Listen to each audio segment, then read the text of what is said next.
Okay, everybody, Shabbat Shalom. Um, so, uh, okay. Theodore Geisel, aka Dr. Seuss, is best known for books like The Cat in the Hat, Horton Hears a Who, The Lorax, and Oh, the Places You'll Go, still a popular gift for high school graduates. He authored over 60 books that have sold over 700 million copies worldwide. Dr. Seuss was born on March 2nd, 1904. So we're celebrating his birthday this week. He died in 1991. Now, to coincide with his birthday, the Seuss estate announced that it would stop selling 6 of his books after concluding that the egregious racial and ethnic stereotypes in the works are quote unquote hurtful and wrong. Now, the 6 volumes include Geisel's first book, And to Think That I Saw It on Mulberry Street. But none of the volumes are among the most popular and beloved titles. But especially that we treasure books, what are we to make of this? So one of my colleagues, Rabbi Joshua Heller, wrote a Seussian rhyme about the issue, and I want to share with you part 1 of his rhyme. I read, as some of you did with dismay, that some old children's books would be going away. It seems that some people had suffered abuse in the bright colored pictures and rhymes of Doc Seuss. Out of 60 great books, they're retiring 6, as his heirs felt their problems were too great to fix. The rub with these books is that on some occasions, they have racist pictures of blacks and Asians. Some of my friends say this is quote unquote cancel culture. How dare Mulberry Street should be put through the mulcher. And if I ran the zoo should be forced to retire. It's a sign that political correctness has gone all haywire. But before you insist it's too much of a fuss, think, what if Doc Seuss had drawn pictures of us? You'd best not make fun of the people of Moses. Don't give them tangly beards or some long crooked noses.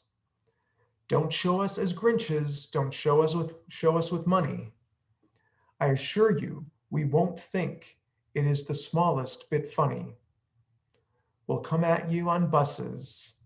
We'll ride in on bikes. You don't want to get on the nerves of the Jews. There have been previous calls to examine racial bias in Geisel's work and in children's literature broadly. Personally, I don't mind that these 6 will no longer be sold. The truth is that books go out of print all the time. But I do not think that we should attempt to remove such volumes from existence. Rather, we should debate the meaning and the impact of such content.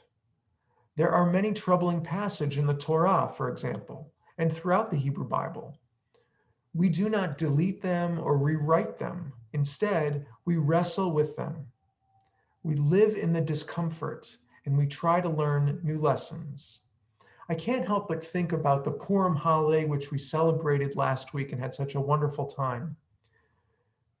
We don't exactly remove Haman's name from the Megillah, Haman, the villain of the Purim story, who sought to destroy us.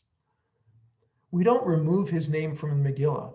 Rather, we protest against that for which he stood.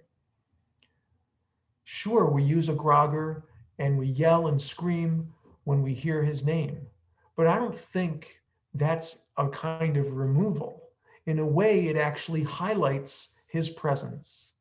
Shouting or grogging, if you will, at his name is overruling Haman. It's overruling his worldview in favor of ours, in favor of the Jewish worldview, a worldview that strives for justice and compassion. So too, we can look at the passages and pictures that disturb us with a critical eye and affirm that that is not what we believe any longer. Here's the rest of Rabbi Heller's composition. There are still 54 books in Seuss's collection, but there's just one more work to which I have objection.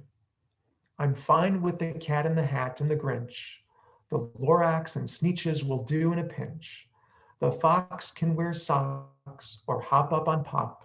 Mr. Brown can still moo, but just one book must stop.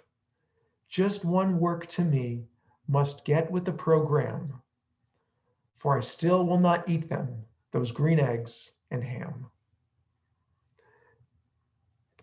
This is a complicated issue, and I think it requires a nuanced conversation. I look forward to speaking with you about it if you care about this issue and about books and this decision from the Seuss estate, or about how we feel about books or images that are troubling in general. Thank you for listening, everybody, and Shabbat Shalom.